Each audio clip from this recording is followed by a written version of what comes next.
नमस्कार मित्रांनो, सुस्वागतम.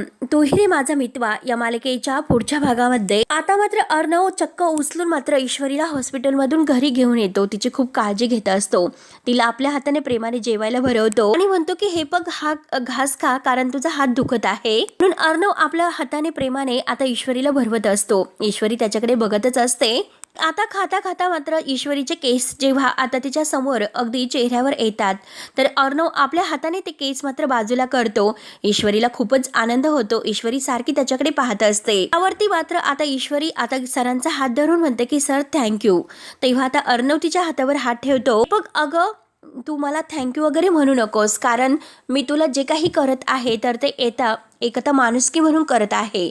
आणि रस्त्यावरचा एखादा माणूस जरी आता ह्या अवस्थेत असता तर मी त्याची अशीच मदत केली असती. त्यावरती आता ईश्वरी त्याला उत्तर देते, रस्त्यावरच्या एखाद्या मुलीला सुद्धा तुम्ही घास भरवतात का सर, आणि तिचे केसही नीट करतात का? तेव्हा आता अर्णव ईश्वरीकडे बघत असतो. आता मात्र राकेश जेव्हा घरी येतो, आता राकेश घरी आल्यानंतर मात्र जो काही राकेशचा रुमाल आहे तो रुमाल मात्र आता तो राकेशला दाखवतो आणि विचारतो, हा आर फॉर रुमाल कोणाचा आहे? राकेश जिजू तुमचाच ना? आता रुमालमुळे आता हे सर्व राकेशने केलेले आहे सत्य अर्णव समोर आलेलं आहे. आणि अर्णवने त्या सगळ्याचा जाब राकेशला विचारल्यानंतर राकेशला खूप मोठा धक्का बसतो.